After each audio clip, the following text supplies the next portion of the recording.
That's 800-455-7967. Paid for by Timeshare Defense. Heads up, athletes, coaches, and parents. Play for life, not just points. Hypertrophic cardiomyopathy, or HCM, is the leading cause of sudden cardiac death, especially in black athletes in sports like football or basketball.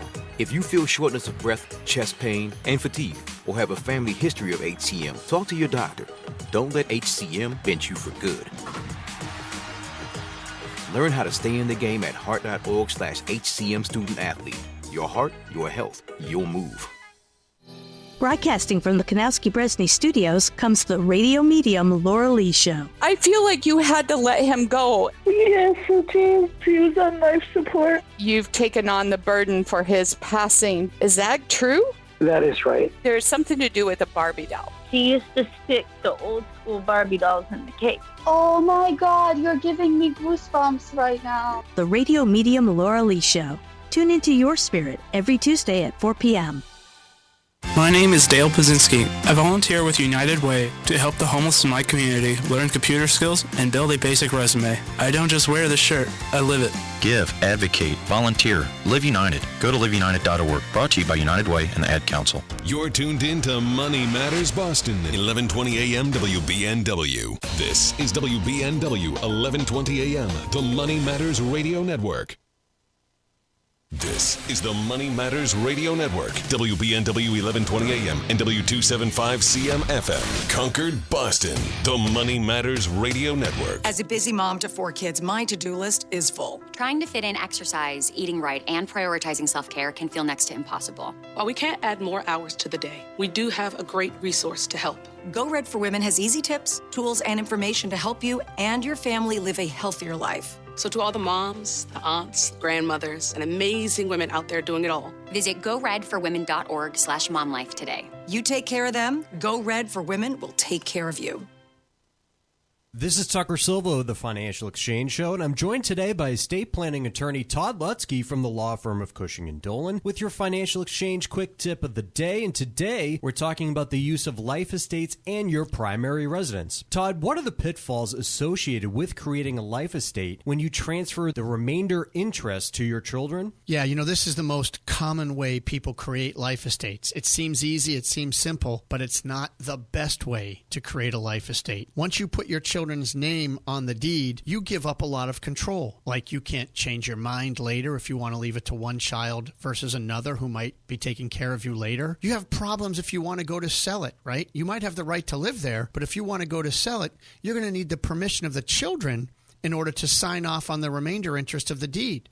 And then even if they do sell it and you get their permission, a larger chunk of the proceeds are going to end up in the hands of the child rather than you. That creates adverse income tax consequences to the child, plus you, who sold the house, might need the money to buy another house or a downsized house or move, all of which create problems. Never mind creditor problems for the children while they're living. Folks, don't do the life estate this way because it seems to create more trouble than it's worth. Learn how you can avoid probate, eliminate estate taxes, keep your money in your family, and protect your assets from the nursing home. Request this brand new guide from Cushing & Dolan. It's called Calculating the Consequences of a Life Estate. Call 866-848-5699. That's 866-848-5699. Or you can simply request it from their website, legalexchangeshow.com. The proceeding was paid for and the views expressed are solely those of Cushing & Dolan. Cushing & Dolan and or Armstrong Advisory may contact you offering legal or investment services. Cushing and Armstrong do not endorse each other and are not affiliated. If you're looking for the perfect place for your next vacation, look no further than the U.S. Virgin Islands. Act fast and take advantage of a special promotion to St. Croix. Experience a vibe like no other and receive a $250 per person airfare credit and a free hotel night when you book a 5-night minimum stay with any participating hotel before June 30th, 2025. St. Croix is known for its incredible history and spectacular architecture, along with world-class cuisine, incredible golf courses, and a wide variety of water sports. From the moment you arrive, you'll fall naturally in rhythm with the heartbeat of the islands. There's no money to exchange, and travel from New England could not be easier. Voted one of the top 2025 Caribbean destinations by U.S. News and World Report, America's Caribbean Paradise is waiting for you. Experience a vibe like no other on the island of St. Croix. Go to visitusvi.com and use the code VIBE2025 for more information and book your trip today. That's visitusvi.com and code VIBE2025. Here at the Massachusetts Department of Elementary and Secondary Education, we are committed to all students not only attending, but succeeding at school. Your presence is powerful. Share why you attend at doe.mass.edu. Sponsored by the Massachusetts Department of Elementary and Secondary Education. It happens all over Massachusetts. Can you tie my shoes? In every home and every community. Be careful on your bike. Learning can happen anytime, anywhere. We'll see you at practice this weekend.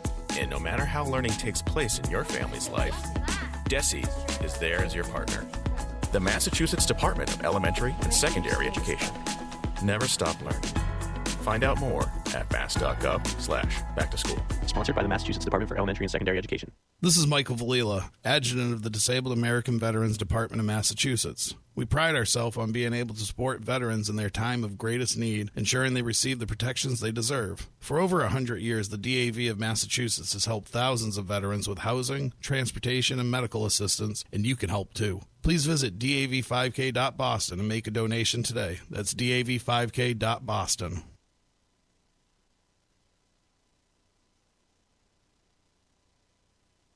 The Financial Exchange is produced by Money Matters Radio and is hosted by employees of the Armstrong Advisory Group, a registered investment advisor. All opinions expressed are solely those of the hosts, do not reflect the opinions of Armstrong Advisory or anyone else. Investments can lose money. This program does not offer any specific financial or investment advice. Please consult your own financial, tax, and estate planning advisors before making any investment decisions. Armstrong Advisory and the advertisers heard on this program do not endorse each other or their services. Armstrong and Money Matters Radio do not compensate each other for referrals and are not affiliated.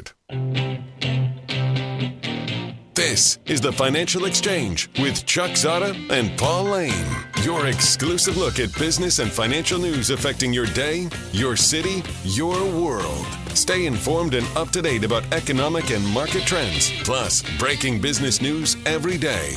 The Financial Exchange is a proud partner of the Disabled American Veterans Department of Massachusetts. Help us support our great American heroes by visiting dav5k.boston and making a donation today. This is the Financial Exchange with Chuck Zodda and Paul Lane. Friday here on the Financial Exchange, wrapping up what has been just a, well, quite honestly, until this morning at least, a rather bad week in markets. And we continue to get more data on the U.S. economy. We continue to, kind of see how things are evolving. That will also continue next week, where we'll be getting retail sales data for the month of February coming out on Monday. On Tuesday, we're going to be getting building permits and housing starts. We are on Wednesday. Paul, do you know we have a Fed meeting next Wednesday? March 19th, yes. It came up fast, though, right? It's like, here's the Fed. Like, have another Fed meeting, why don't you? So we've got Fed meeting, and that will also include their summary of economic projections, their SEP. This will be the first SEP that they are doing under the new Trump administration, so it'll be interesting to see how they may be viewing where growth and inflation and interest rates are going over the rest of the year, given some of the changes that we've seen over the last 6 to 7 weeks. Thursday, we're going to be getting jobless claims again and existing home sales data. And then we wrap up the week on Friday with nothing. So there's that. So a lot of stuff to get to next week, but I think it's important to look at what we're seeing this week here, just because it has been, again, I think, an important week in markets in that, Paul, for much of the last, for much of January and the first half of February, the story that we were saying, or at least that I was saying, was, look, this is a range-bound market. It hasn't really been able to get above 6,100 on the upside for the S&P 500. It hasn't really gotten under 5,800 aside from one day on the downside. And so you had kind of this 5 to 6% range that the market was trading in. This week, we broke through that pretty conclusively. We got down as low as 55.04 yesterday during kind of the worst of the sell-off. And the S&P still closed yesterday in correction territory, down more than 10%. What else have we seen in markets as far as how they've moved, whether we're looking at the S&P, the Russell? What's out there? Well, the Russell, as you were mentioning, it's down about 18% from its most recent peak back in November, late November of 2024. The NASDAQ has also been off, I believe, close to in that correction territory as well, upwards of 15 or 20%. I was trying to pull up the exact numbers here.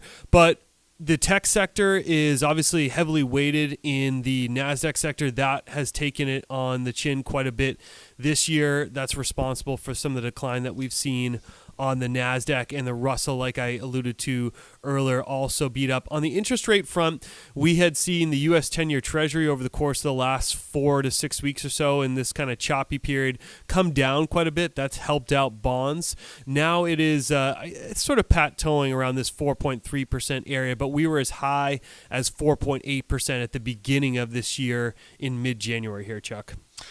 I think what's interesting to me is that for some reason, and well, I know why. Like, human beings love to try to find patterns in nothingness. You know, we don't all sit staring at our TV and seeing if something shows up in the static.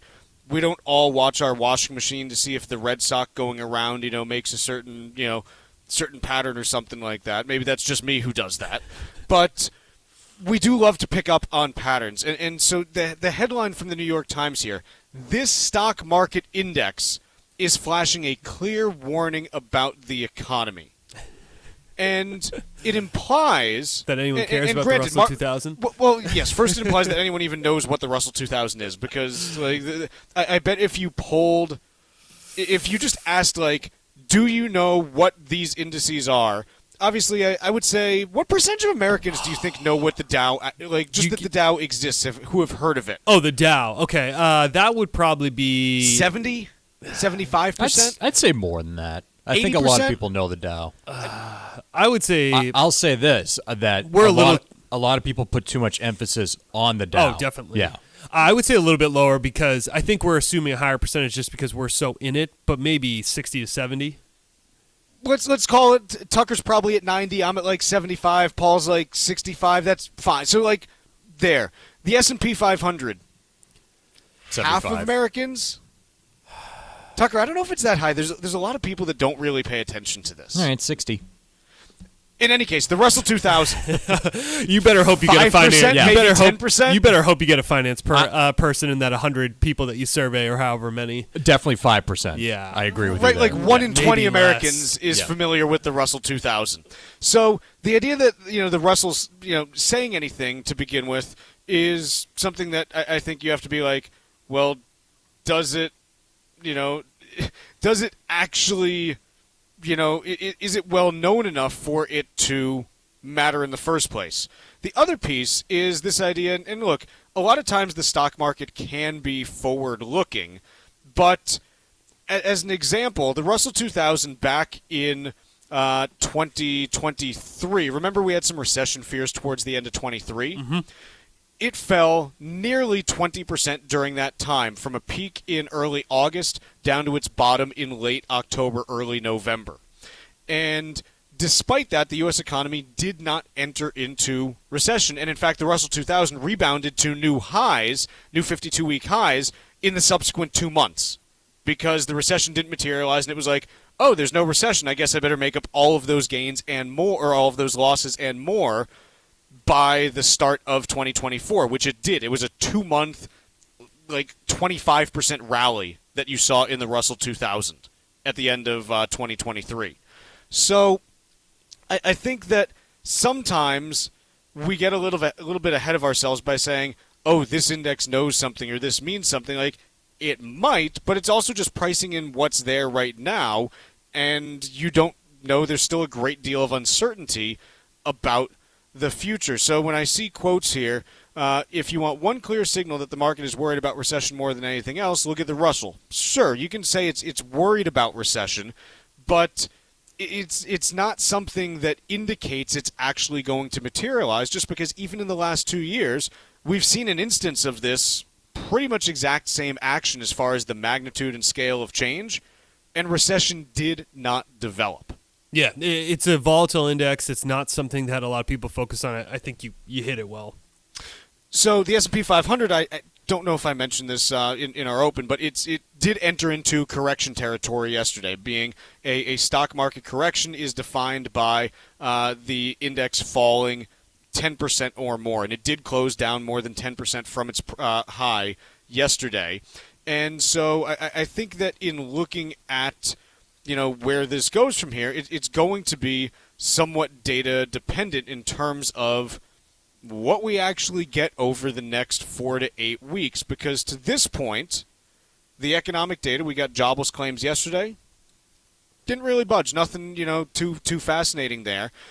So the hard data is continuing to come in pretty fine. We got the jobs report last Friday. It was fine. A couple things under the surface where we said, yeah, you've got to watch these because they're potential issues, but it wasn't something where you said, hey, this is a recessionary jobs report. You can't say that with 171,000 jobs created. I think next week, looking at some of those things that we start to get, retail sales, do we see, further declines in February? Building permits and housing starts. Are builders getting nervous, and is it showing up in how they're... Well, we know builders are getting nervous. They've told us in the surveys, but is it showing up in actually what they're doing from a construction perspective? We've got existing home sales data for February. That's not really going to be as useful because while permits and starts for February are, because they tell you about what's coming in the future, someone who bought a home in February started that process in December. Doesn't reflect anything about what's going on right now. So I think we're going to learn more over the next 4 to 8 weeks. And again, if you want to talk about soft data that continues to come in bad, we got University of Michigan consumer sentiment data today. Mm-hmm.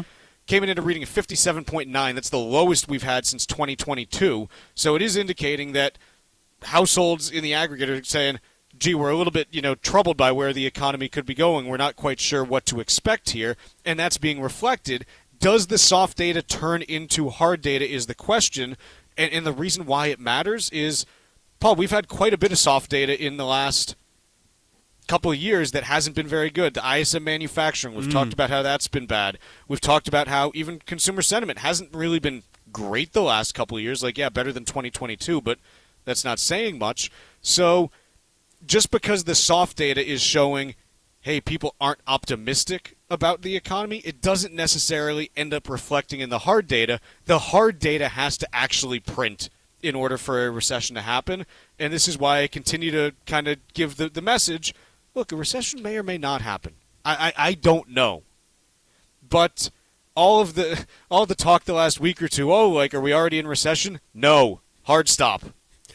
That's how I would summarize it. I had someone reach out to me yesterday concerned about the market, and that's how I would summarize it. You have two different sides to the coin. Sentiment, which is all the soft data stuff that you just spoke about, versus hard numbers. Sentiment versus numbers. We've got the sentiment. The next couple weeks are going to dictate, do we have the numbers to back that the economy is slowing? We can't say that yet without some numbers coming in. Let's take a quick break. When we come back, we'll fill you in on the latest as to whether or not the U.S. federal government is going to end up being shut down tonight. This is your home for the most comprehensive coverage of the economy and the trends on Wall Street. This is the Financial Exchange Radio Network. Life estates carry a higher risk of income tax penalties and hidden gift issues. And while they can be beneficial in some cases, if you use one, you need to be aware of the pitfalls they may cause. Cushing & Dolan are experts in elder law and have nearly 40 years of experience helping families with their estate planning. Their new guide, called Calculating the Consequences of Life Estates, can help you make the right decisions about how to protect your assets from probate and the nursing home. Life estates are not simple documents and can create the potential for you to lose control of your estate. So if you haven't done your planning yet, now's the time to learn about the effects that life estates can have when it comes to protecting your assets. Call Cushing & Dolan today at 866-848-5699 and request their new guide called Calculating the Consequences of Life Estates. That's 866-848-5699 or request the guide online at legalexchangeshow.com. The proceeding was paid for and the views expressed are solely those of Cushing & Dolan. Cushing & Dolan and or Armstrong Advisory may contact you offering legal or investment services. Cushing & Dolan and Armstrong Advisory do not endorse each other and are not affiliated. Developing the right financial strategy can be complicated, especially in today's economic climate. Hi, this is Mike Armstrong from the Armstrong Advisory Group. One of the most important pieces to this puzzle is the trust you have with the advisor you choose to work with. We've written a brand new guide called What Can an Advisor Do for Me? In it, we discuss a host of reasons why picking the right one can be critical to your peace of mind as you age. A financial advisor is much more than someone who simply manages your money. A financial advisor can help you understand the strengths and weaknesses of your portfolio, the various changes you may need to make to achieve your goals, and the way you may be able to protect your assets as you enter your retirement years. Call us right now at 800-393-4001 and ask for our new guide today. That number again is 800-393-4001. The proceeding was paid for by Armstrong Advisory Group, a registered investment advisor. Nothing in the ad or in any Armstrong guide is specific financial, legal, or tax advice. Consult your own financial, tax, and estate planning advisors before making any investment decisions. Armstrong may contact you to offer investment advisory services. If you're looking for the perfect place for your next vacation, look no further than the U.S. Virgin Islands. Act fast and take advantage of a special promotion to St. Croix. Experience a vibe like no other and receive a $250 per person airfare credit and a free hotel night when you book a 5-night minimum stay with any participating hotel before June 30th, 2025. St. Croix is known for its incredible history and spectacular architecture, along with world-class cuisine, incredible golf courses, and a wide variety of water sports. From the moment you arrive, you'll fall naturally in rhythm with the heartbeat of the islands. There's no money to exchange, and travel from New England could not be easier. Voted one of the top 2025 Caribbean destinations by U.S. News and World Report, America's Caribbean paradise is waiting for you. Experience a vibe like no other on the island of St. Croix. Go to visitusvi.com and use the code VIBE2025 for more information and book your trip today. That's visitusvi.com and code VIBE2025. Hey, listen, are you a 50-year-old person looking for term life insurance? Then you need to talk to Bob.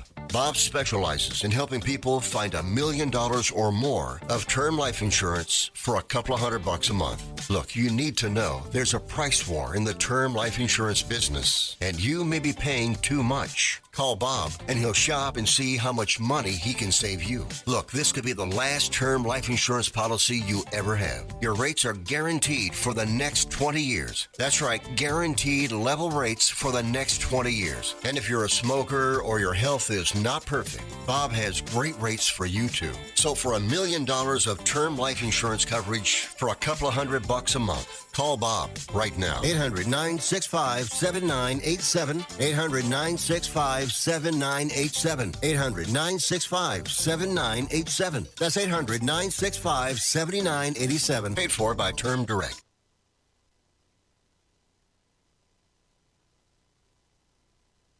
Wall Street Watch, a full update on the market's performance to date. Weekdays at 10:30, only here on the Financial Exchange Radio Network. The Financial Exchange is proud of our partnership with the Disabled American Veterans Department of Massachusetts. This year's 5K is Saturday, November 8th, and registration is now open. The race is sold out each of the past 4 years, and slots will fill up quickly, so don't delay. Visit dav5k.boston today and reserve your spot, or join our team here at the Financial Exchange by registering under Team TFE. That's Saturday, November 8th for this year's DAV5K. Sign up now at dav5k.boston. Paul, before we go forward to talk a little bit about the status of government funding, I wanted to give a couple other details on the University of Michigan consumer sentiment data that we got this morning, if that's cool with you. Absolutely. So last month, we kind of gave a little bit of an eye roll to the fact that, look, this is obviously a highly politicized, response environment at this point. It always has been, but like now more so than ever. One of the components that gets asked about is, hey, what are your inflation expectations over the next year? And the previous one, for the first month where President Trump was in office, Republican respondents to the survey said they expected no inflation over the next year, which we looked back at the data, and basically outside of one brief period in 2015 where Russia pretty much, pumped a bunch of oil and put a bunch of U.S. shale producers out of business, you've never had U.S. inflation at or below zero unless there's a recession. So, clearly, not realistic, and we were like, guys, this isn't going to happen. Today, we have some hilarity from the other side of the aisle, where Democrat respondents to the Michigan Consumer Sentiment Survey are suggesting that the economy right now is worse than during the Great Financial Crisis. Wow. So this also, I think, does raise a really interesting question, which is, what do we actually get from these surveys now? If Republicans are saying there's going to be no inflation this year, and Democrats are saying it's already worse than the Great Financial Crisis for the economy, what do we actually make of this data? Is it useful in any way, shape, or form, I guess is the question that I'm asking. What you just would hope that the averages would bring it down to a reasonable median estimate, but then why? Maybe you can find some people who are non-affiliated in that mix too. Is it all Democrat or Republican? They do independents as well. Okay, and so how are those people doing? Independents right now, I don't have the long term. The data that I'm looking at on it only goes back to 2015, and they're basically right now kind of back to 2022, early 2023 levels. Okay, is where they are. So again, I don't know what to make of all this. Other than, look, even if you have concerns about where the economy may be going, to suggest right now it's anywhere near what it was during the Great Financial Crisis when, quite honestly, we were a hair's breadth away from the world financial system fully imploding, it just doesn't seem to be an apt comparison to me. No. That's just me. No. That's just me. Let's talk about what we're seeing in terms of politicians trying to do something or not do something, or who knows what they're trying to do. But it does appear we're not going to have a government shutdown. And this is part of the reason why we didn't really talk about it this week, is because more often than not you get up to the edge on this stuff, and it's okay, no one really wants a shutdown, and so you don't usually end up getting them. And if you do, they usually last 2 days. The longest one ever, I think, was 31 or 32 days. And so it looks like the continuing resolution funding bill is going to end up moving forward. This will fund the government through the end of fiscal 2020. Is it fiscal 25 or 24? I don't even know which one it's technically called. I think it's 25. And so it's going to fund the government basically for the next 6 months through the remainder of the fiscal year in September. So you can throw this one off to the side and say, hey, not something that you need to worry about as far as impacting markets or anything else at this point. Which is why we didn't talk about it, is because this is what usually happens. Right. Anything else to add, Paul? No, I mean, this is typical. You get to the cliff, and then usually, almost all the time, it is resolved. So nothing more to add there. So, yeah, no one wants to, end up seeing, some kind of big shutdown or anything like that. And so that's what we've got here. Let's talk a little bit about the Fed. I mentioned that we have a Fed meeting that is next week. The expectations right now are pretty much that you are not going to see any shift in the Fed funds rate. Effectively, what we're seeing here, when you look at where things stand, 99% chance that the Fed does not cut interest rates next week. So you're saying there's a chance. Which seems to be responsible. As we've talked about, the economic data still is strong in the aggregate. There's some signs of weakness, and inflation, still a question mark. The reports this week were a little better on the surface. Some of the stuff under the surface, had some questions about where it actually is. But overall, no change, and so you wouldn't expect the Fed to change either way either. The May meeting, we start to get some questions. It's going to be on May 7th. Remember, they're every 6 weeks. And so May right now is basically a 25% chance that you see a cut then, with a 75% chance that you don't. The real meet's going to be, towards the end of the year, which if you look right now at where we stand and, trying to sort through what things look like, by the end of the year right now, you're basically somewhere between 2 and 3 rate cuts, depending on exactly how things play out here. But obviously we know that the projections at the beginning of the year aren't really the most accurate as to what the Fed ends up doing over the course of the year. We've covered that pretty extensively for the last couple of years, Paul. No, you can really only look out at maybe a meeting or two ahead of time to try and get a sense for what projections are, and they can change on a dime. So it really is something that you use as context, but not something that is concrete evidence that, policy is going to change one way or another based on, we often look at the CME group future probabilities market. It does seem like obviously they'll stay the course next week. The question will be what it looks like in May or June if we perhaps see a rate cut. They, just to backtrack for listeners out there, they had cut a full % from the peak where interest rates were. That began, I believe, in September of last year was the first cut, Chuck, through the end of 2024, yep. and since have paused the brakes since then. Yeah, and we've talked about this. Like, I think the Fed for the last probably like almost 18 to 24 months now has been fine. Yep. Before that, not so fine, but I'm going to give them credit where credit's due. Let's take a quick break. We got Wall Street Watch coming up next.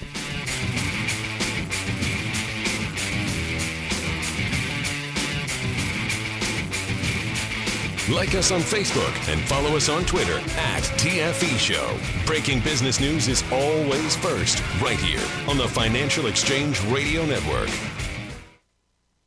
Environmental nonprofit Ocean River Institute is working with communities to tackle climate change with nature-based solutions that feature slowing water down and building more soil with grasses and plants. Research indicates that people acting in their own neighborhoods can build an inch of soil in a year and slow sea level rise down by as much as 25%. Please visit oceanriver.org for more information on opportunities to make a difference and go the distance for savvy stewardship of a greener and bluer planet Earth. If you're looking for the perfect place for your next vacation, look no further than the U.S. Virgin Islands. Act fast and take advantage of a special promotion to St. Croix. Experience a vibe like no other and receive a $250 per person airfare credit and a free hotel night when you book a 5-night minimum stay with any participating hotel before June 30th, 2025. St. Croix is known for its incredible history and spectacular architecture, along with world-class cuisine, incredible golf courses, and a wide variety of water sports. From the moment you arrive, you'll fall naturally in rhythm with the heartbeat of the islands. There's no money to exchange, and travel from New England could not be easier. Voted one of the top 2025 Caribbean destinations by U.S. News and World Report, America's Caribbean paradise is waiting for you. Experience a vibe like no other on the island of St. Croix. Go to visitusvi.com and use the code VIBE2025 for more information and book your trip today. That's visitusvi.com and code VIBE2025. Life estates are complicated, and they can cause problems if you're using them to protect your assets from the nursing home. Don't risk losing control over your estate. Call Cushing & Dolan today at 866-848-5699 and get their new guide called Calculating the Consequences of Life Estates. That's 866-848-5699. Or request it online from their website, legalexchangeshow.com. The proceeding was paid for, and the views expressed are solely those of Cushing & Dolan. Cushing & Dolan and or Armstrong Advisory may contact you offering legal or investment services. Cushing & Dolan and Armstrong Advisory do not endorse each other and are not affiliated.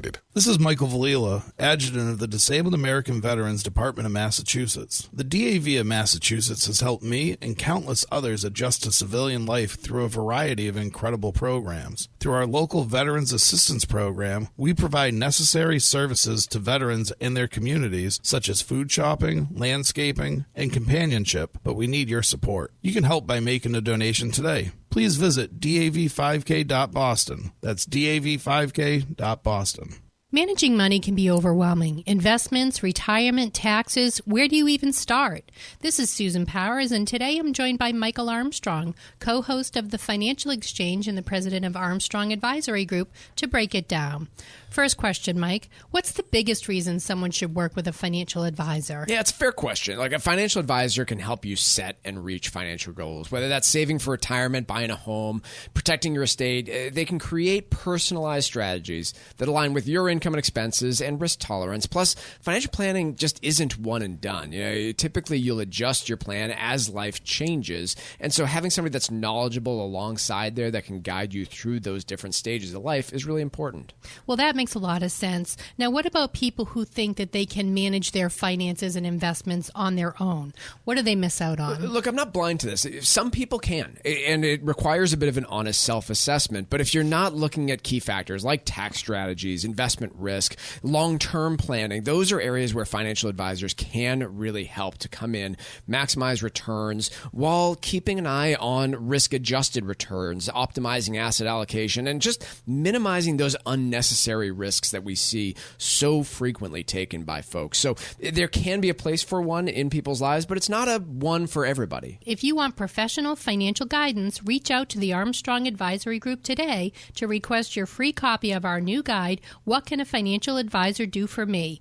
Call 800-393-4001 to start securing your financial future. That number again, 800-393-4001. The proceeding was paid for by Armstrong Advisory Group, a registered investment advisor. Nothing in the ad or in any Armstrong guide is specific financial, legal, or tax advice. Consult your own financial, tax, and estate planning advisors before making any investment decisions. Armstrong may contact you to offer investment advisory services.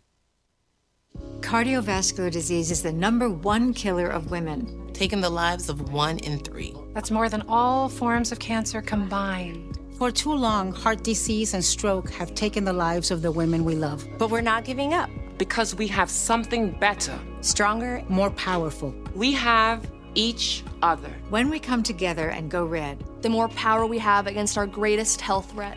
Visit GoRedForWomen.org today to learn more.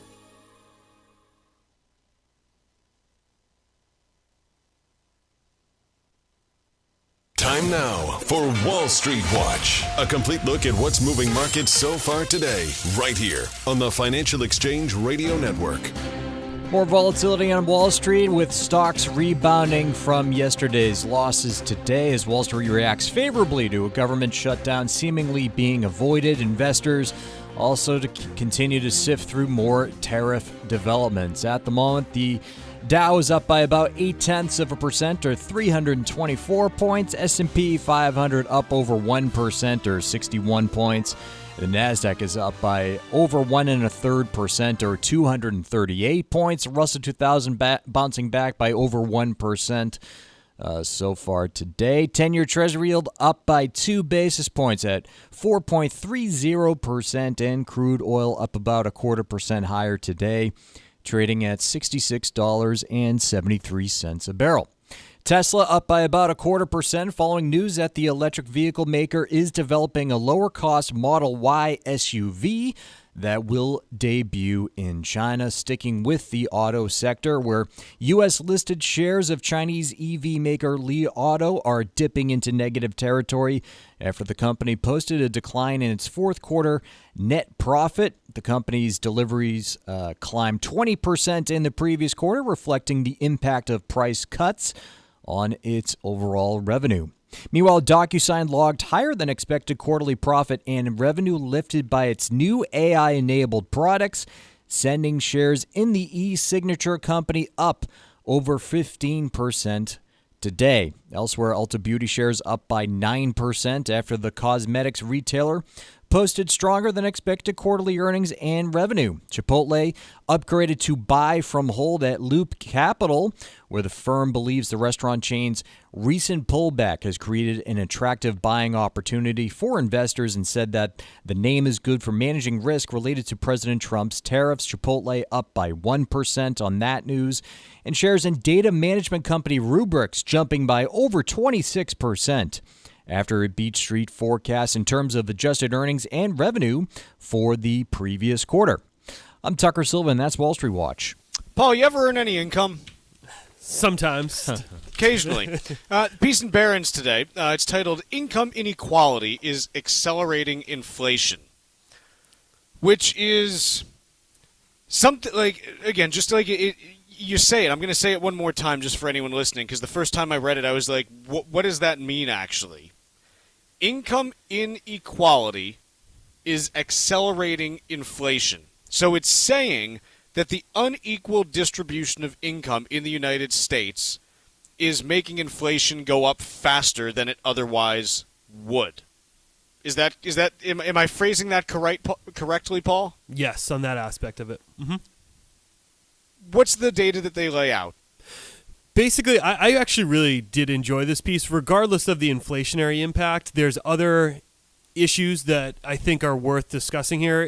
Basically, the crux of this argument here is that recent study by Moody's Analytics indicated that 10% of Americans that are earning $250,000 or more are accounting for basically half of the consumer spending throughout this country. This figure is its highest share on record since about 1989. And what I thought was interesting, so to further the inflation point, basically what they're stating is because half of the consumption from a consumer spending perspective is coming from those top 10% of Americans, it's resulted in some of these more scarce items such as houses and luxury items like vehicles, as well as airline travel that are typically reserved for a little bit higher earning consumers out there, or higher earning Americans out there.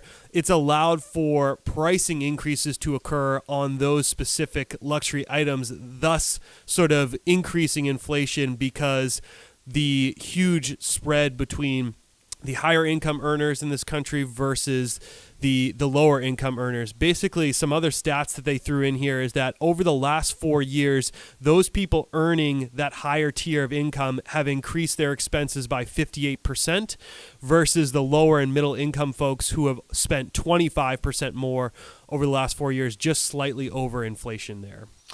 The other piece that I found interesting on this was that, okay, because of that additional spending that is, potentially driving inflation, the Fed obviously responds in predictable ways, and the main way that they do is through raising the cost of borrowing, which more prohibitively impacts those that need to borrow in order to buy a vehicle or buy groceries even. We've talked about credit card debt rising, and it's predominantly rising amongst those who are being forced to use credit cards and carry balances on credit cards in order to pay for necessities. So it's kind of an interesting piece here and not something that I really thought about prior to it. I still am trying to internalize whether or not I fully buy it as a mechanism that's actually in place here and whether it's something that's happening. But it's just an interesting look that I hadn't considered in terms of how the distribution of income impacts potential inflationary pressures depending on where they're showing up in the economy. Here's another thing that I took from it, Chuck. I agree with you. Same sort of piece where it had me just thinking about things that I wasn't really privy to previously, where if you look at the economy over the last couple of years, many of us can argue that the consumer has really been extremely resilient, and that's what's been propping the economy up is consumer spending. If you only have 10% of the population accounting for 50% of consumer spending, that leaves it very fragile to fluctuations. And so if you assume that those higher income earners are probably more subject to stock market performance, certainly than the lower tier ones where they have a lot of disposable savings there. If we were to see a weaker market for a substantial period of time, I'm not just talking about a 10% sell-off that we've seen here. That's kind of nothing relative to the performance we've seen the prior 2 years. It could leave it very sensitive to spending pullbacks, and it'll be interesting to see what we get from retail sales and some of those other economic reports that we've talked about out there, because the feedback has been from retailers and airliners over the last week or so is that leisure travel and some of these other items are pulling back, and I wonder if we're overly sensitized to that because 10% of the population is so much of the spending side. And the other piece is you look at it in terms of that, how the market may affect it, and we've touched on this a little bit too. There's a larger percentage of retirees in the country right now than we've ever seen before. Like there's a bigger percentage of the population that is currently retired than we've ever seen before. And yes, while a large number of them only, have their Social Security and no portfolio to speak of, there still is a big swath of people who are retired that make spending decisions based on the value of their portfolio, and it's a bigger proportion also than we've seen previously. That's a good point. Yeah, it's, how much of the spending is based on changes in income versus changes in asset valuations for liquid assets. It's a really interesting question, and one where, maybe there's like some reflexivity here where, the market declining, we've talked about the wealth effect. I mean, it's something that exists, but is there more of it now because more of our spending power is tied to the market than in prior cycles and years? And maybe also the other interesting piece there is, hey, is that a reason why the Fed's interest rate policy might not have caused the recession that everyone expected? Is because, not as much of it is based on income and, floating rate loans and this and that, and more of it's based on wealth and things like Social Security. Maybe that's why Fed policy isn't quite as effective as it used to be. It's just something to consider. Yeah, and I was wondering if is it a problem? Is this something that they should aim to fix going forward? And there is no real easy fix to it. I mean, you can talk about progressive taxes and things like that, taxing the wealthier more, but it's just a lot of interesting questions that stem from this piece. Very well done in Barron's here. Let's take a quick break right now. When we return, Paul, I want to talk eggs with you, cluck cluck, and then we're going to talk wine as well. I don't know what sound a grape makes, but we'll look that up and we'll discuss next. If you missed any of today's show, catch up whenever you want on our YouTube page. Find daily show segments and full shows. Just go to youtube.com and search for The Financial Exchange. This is your home for breaking business and financial news. This is The Financial Exchange Radio Network. Developing the right financial strategy can be complicated, especially in today's economic climate. Hi, this is Mike Armstrong from the Armstrong Advisory Group. One of the most important pieces to this puzzle is the trust you have with the advisor you choose to work with. We've written a brand new guide called What Can an Advisor Do for Me? In it, we discuss a host of reasons why picking the right one can be critical to your peace of mind as you age. A financial advisor is much more than someone who simply manages your money. A financial advisor can help you understand the strengths and weaknesses of your portfolio, the various changes you may need to make to achieve your goals, and the way you may be able to protect your assets as you enter your retirement years. Call us right now at 800-393-4001 and ask for our new guide today. That number again is 800-393-4001. The proceeding was paid for by Armstrong Advisory Group, a registered investment advisor. Nothing in the ad or in any Armstrong guide is specific financial, legal, or tax advice. Consult your own financial, tax, and estate planning advisors before making any investment decisions. Armstrong may contact you to offer investment advisory services. Life estates carry a higher risk of income tax penalties and hidden gift issues. And while they can be beneficial in some cases, if you use one, you need to be aware of the pitfalls they may cause. Cushing & Dolan are experts in elder law and have nearly 40 years of experience helping families with their estate planning. Their new guide, called Calculating the Consequences of Life Estates, can help you make the right decisions about how to protect your assets from probate and the nursing home. Life estates are not simple documents and can create the potential for you to lose control of your estate. So if you haven't done your planning yet, now's the time to learn about the effects that life estates can have when it comes to protecting your assets. Call Cushing & Dolan today at 866-848-5699 and request their new guide called Calculating the Consequences of Life Estates. That's 866-848-5699.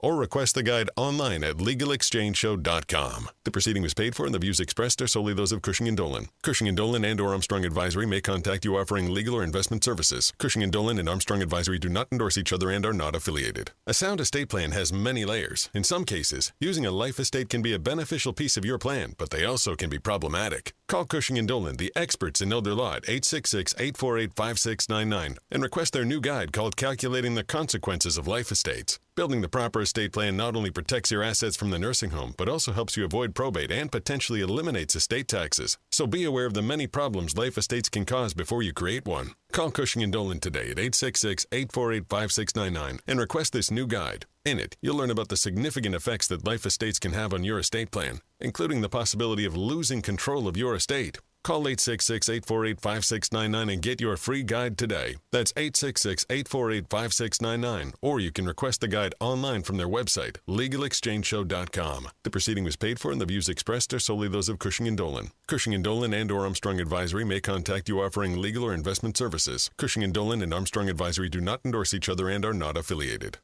As a busy mom to 4 kids, my to-do list is full. Trying to fit in exercise, eating right, and prioritizing self-care can feel next to impossible. While we can't add more hours to the day, we do have a great resource to help. Go Red for Women has easy tips, tools, and information to help you and your family live a healthier life. So to all the moms, the aunts, the grandmothers, and amazing women out there doing it all, visit goredforwomen.org/momlife today. You take care of them, Go Red for Women will take care of you. Hi, I'm Michael Valila, Adjutant of the Disabled American Veterans Department of Massachusetts. The DAV of Massachusetts provides thousands of hours of voluntary services at our VA medical centers and soldiers' homes and is the only DAV department in the country to lead a veterans housing initiative for both single veterans and those with families. These programs are critical to serving our veterans in their time of need. You can help our great American heroes by making a donation today. Please visit dav5k.boston. That's dav5k.boston.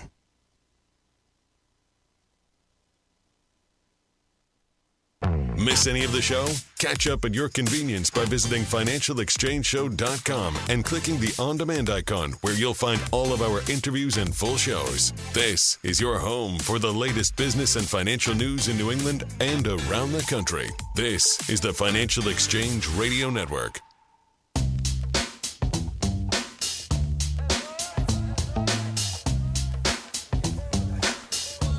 Paul, you a big egg fan? Oh, yes. What's your favorite way to cook eggs? Scrambled. Cheese? No. No. No. No cheese and scrambled eggs? What? A little lactose. Come on, a little sprinkle. Hey, no, that's fine. I get it. I got family members with some lactose issues, so I'm okay there. I understand. Thank you. Meanwhile, Tucker's like, eat the cheese. Come on. Sacrifice. In any case, price of eggs falling over the course of March so far. According to the USDA, the cost of large white shell eggs, remember we have to define them as shell eggs, not like the eggs that are actually going to go become baby chicks, they declined to $6.85 per dozen on average. That's down from $8.05 on average on the previous report on February 28th. So it appears that the big thing that they state here, there have been no significant new outbreaks of highly pathogenic avian influenza in nearly 2 weeks, and this respite combined with reduced demand has helped to bring egg prices down a little bit, though they still remain 170% higher than a year ago. There was Joe Maxwell, who's the president of the Farm Action Fund, suggesting that the drop was because of the administration of the Department of Justice specifically investigating companies for possible antitrust violations. So that's something we had sort of debated on a prior show, Mark and I, where it seems like with eggs, I know that it's consolidated amongst a couple producers, but the idea that there is pricing collusion there, we were a little skeptical of that. So that's something that will bear out, I guess, over the next 6 to 12 months here as that goes through the Department of Justice. If you're looking for the perfect place for your next vacation, look no further than the U.S. Virgin Islands. Act fast and take advantage of a special promotion to St. Croix. Experience a vibe like no other and receive a $250 per person airfare credit and a free hotel night when you book a 5-night minimum stay with any participating hotel before June 30th. St. Croix is known for its incredible history and spectacular architecture, along with world-class cuisine, incredible golf courses, and a wide variety of water sports. From the moment you arrive, you'll fall naturally in rhythm with the heartbeat of the islands. There's no money to exchange, and travel from New England could not be easier. Voted one of the top 2025 Caribbean destinations by U.S. News and World Report, America's Caribbean Paradise is waiting for you. Experience a vibe like no other on the island of St. Croix. Go to visitusvi.com and use the code VIBE2025 for more information and book your trip today. That's visitusvi.com and code VIBE2025. Paul, let's talk a little bit about wine. Yesterday morning, President Trump announced that he was intending to place a 200% tariff on all wine and liquor imports from the EU. This in response to the EU placing 50% tariffs on American whiskey and several other products earlier in the day. And so the question here is, okay, like, would this actually be a net positive for the U.S. wine industry?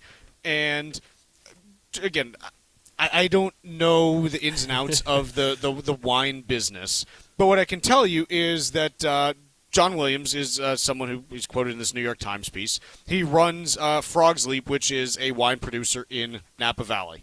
And here's the quote from him.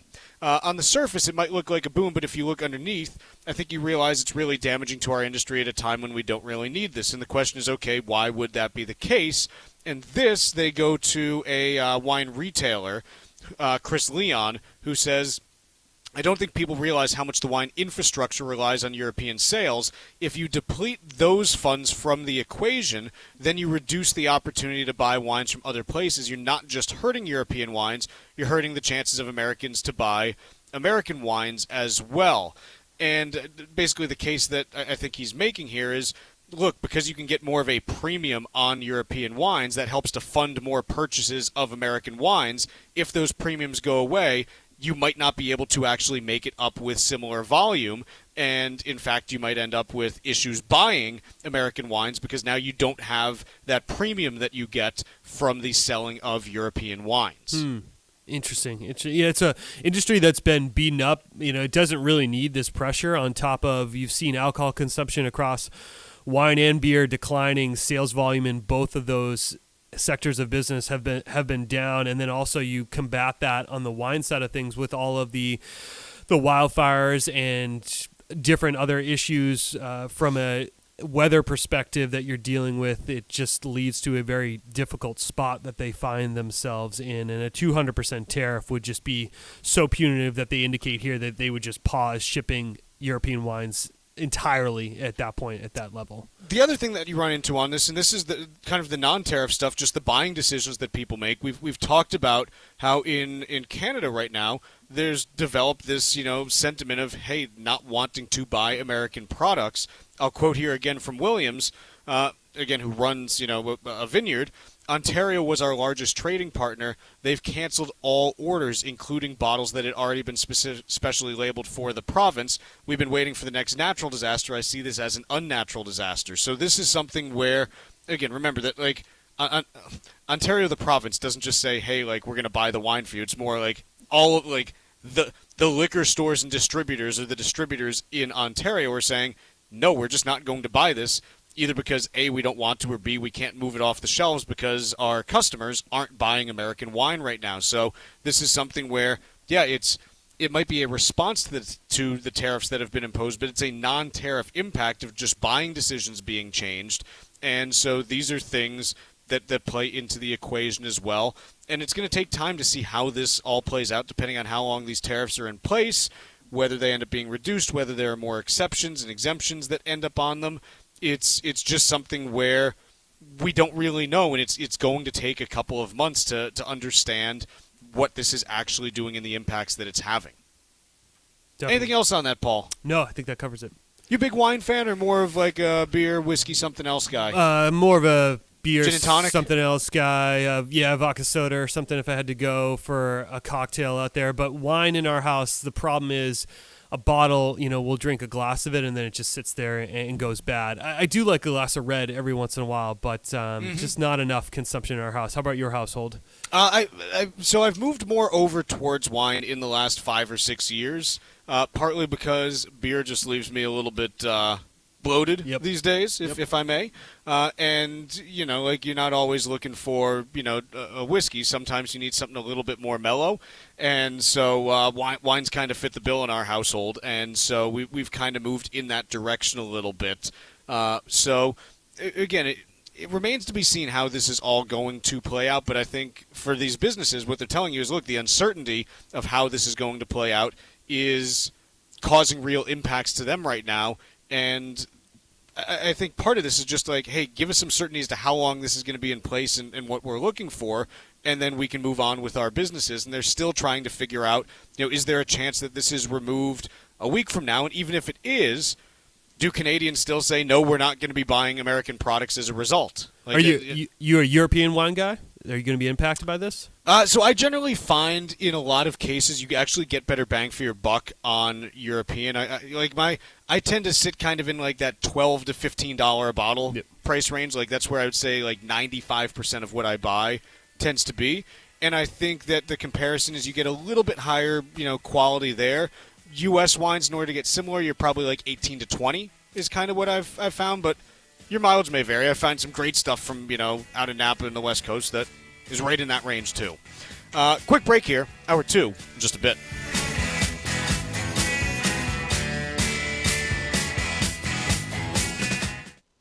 Environmental nonprofit Ocean River Institute is working with communities to tackle climate change with nature-based solutions that feature slowing water down and building more soil with grasses and plants. Research indicates that people acting in their own neighborhoods can build an inch of soil in a year and slow sea level rise down by as much as 25%. Please visit oceanriver.org for more information on opportunities to make a difference and go the distance for savvy stewardship of a greener and bluer planet Earth. Sometimes we know what's next. Other times, it's impossible to know. Life can change in an instant. Don't be caught standing by the next time someone's heart stops. Knowing CPR gives you the ability to act and takes you from bystander to lifesaver. CPR is a life-saving skill. Join the nation of lifesavers today by learning CPR at heart.org/nation. National support for CPR education provided by Elevance Health Foundation. Life estates are complicated, and they can cause problems if you're using them to protect your assets from the nursing home. Don't risk losing control over your estate. Call Cushing & Dolan today at 866-848-5699 and get their new guide called Calculating the Consequences of Life Estates. That's 866-848-5699. Or request it online from their website, legalexchangeshow.com. The proceeding was paid for, and the views expressed are solely those of Cushing & Dolan. Cushing & Dolan and or Armstrong Advisory may contact you offering legal or investment services. Cushing & Dolan and Armstrong Advisory do not endorse each other and are not affiliated. This is Michael Valila, Adjutant of the Disabled American Veterans Department of Massachusetts. The DAV of Massachusetts has helped me and countless others adjust to civilian life through a variety of incredible programs. Through our local Veterans Assistance Program, we provide necessary services to veterans in their communities, such as food shopping, landscaping, and companionship, but we need your support. You can help by making a donation today. Please visit dav5k.boston. That's dav5k.boston. This is the Money Matters Radio Network. WBNW 1120 AM and W275CM FM. Concord, Boston. The Money Matters Radio Network. Did you outgrow your timeshare and now you want out? But you can't. You can't sell it, and you can't get out of the contract. Imagine trying to get out of your mortgage. That's what a timeshare is. You can't just call up the bank and say, I don't want to pay it anymore. But we may be able to help you do just that. Listen, a timeshare maybe for you once was a great thing, but now you don't use it much. And they are not easy to get rid of. Plus, you do have to pay for it every month. Qualified timeshare owners can get out of their contract legally and permanently without ruining your credit or even filing bankruptcy. And imagine, no more mortgage payment or fees. Call the Timeshare Exit Hotline qualification line now. It's free to learn more. 800-455-7967. 800-455-7967. 800-455-7967. That's 800-455-7967. Paid for by Timeshare Defense. Managing money can be overwhelming. Investments, retirement, taxes, where do you even start? This is Susan Powers, and today I'm joined by Michael Armstrong, co-host of the Financial Exchange and the president of Armstrong Advisory Group, to break it down. First question, Mike. What's the biggest reason someone should work with a financial advisor? Yeah, it's a fair question. Like, a financial advisor can help you set and reach financial goals, whether that's saving for retirement, buying a home, protecting your estate. They can create personalized strategies that align with your income and expenses and risk tolerance. Plus, financial planning just isn't one and done. Typically, you'll adjust your plan as life changes. And so having somebody that's knowledgeable alongside there that can guide you through those different stages of life is really important. Well, that makes a lot of sense. Now, what about people who think that they can manage their finances and investments on their own? What do they miss out on? Look, I'm not blind to this. Some people can, and it requires a bit of an honest self-assessment. But if you're not looking at key factors like tax strategies, investment risk, long-term planning, those are areas where financial advisors can really help to come in, maximize returns while keeping an eye on risk-adjusted returns, optimizing asset allocation, and just minimizing those unnecessary risks that we see so frequently taken by folks. So there can be a place for one in people's lives, but it's not a one for everybody. If you want professional financial guidance, reach out to the Armstrong Advisory Group today to request your free copy of our new guide, What Can can a financial advisor do for me? Call 800-393-4001 to start securing your financial future. That number again, 800-393-4001. The proceeding was paid for by Armstrong Advisory Group, a registered investment advisor. Nothing in the ad or in any Armstrong guide is specific financial, legal, or tax advice. Consult your own financial, tax, and estate planning advisors before making any investment decisions. Armstrong may contact you to offer investment advisory services.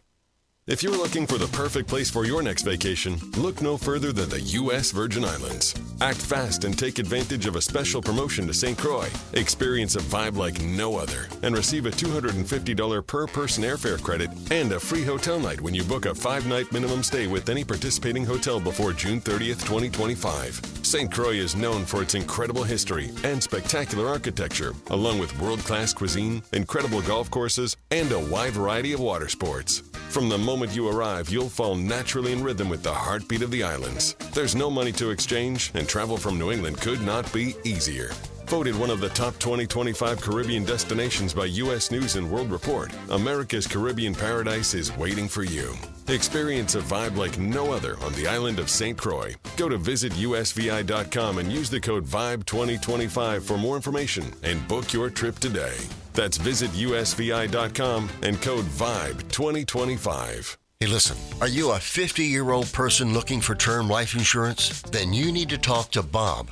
Bob specializes in helping people find $1 million or more of term life insurance for a couple of $100 a month. Look, you need to know there's a price war in the term life insurance business, and you may be paying too much. Call Bob, and he'll shop and see how much money he can save you. Look, this could be the last term life insurance policy you ever have. Your rates are guaranteed for the next 20 years. That's right, guaranteed level rates for the next 20 years. And if you're a smoker or your health is not perfect, Bob has great rates for you too. So for $1 million of term life insurance coverage for a couple of $100 a month, call Bob right now. 800-965-7987. 800-965-7987. 800-965-7987. That's 800-965-7987. Paid for by Term Direct. A sound estate plan has many layers. In some cases, using a life estate can be a beneficial piece of your plan, but they also can be problematic. Call Cushing & Dolan, the experts in elder law, at 866-848-5699 and request their new guide called Calculating the Consequences of Life Estates. Building the proper estate plan not only protects your assets from the nursing home, but also helps you avoid probate and potentially eliminates estate taxes. So be aware of the many problems life estates can cause before you create one. Call Cushing & Dolan today at 866-848-5699 and request this new guide. In it, you'll learn about the significant effects that life estates can have on your estate plan, including the possibility of losing control of your estate.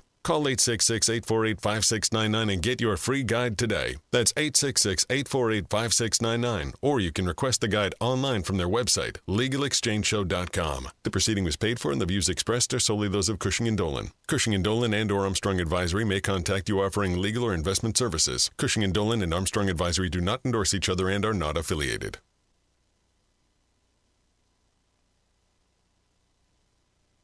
The Financial Exchange is produced by Money Matters Radio and is hosted by employees of the Armstrong Advisory Group, a registered investment advisor. All opinions expressed are solely those of the hosts, do not reflect the opinions of Armstrong Advisory or anyone else. Investments can lose money. This program does not offer any specific financial or investment advice. Please consult your own financial, tax, and estate planning advisors before making any investment decisions. Armstrong Advisory and the advertisers heard on this program do not endorse each other or their services. Armstrong and Money Matters Radio do not compensate each other for referrals and are not affiliated.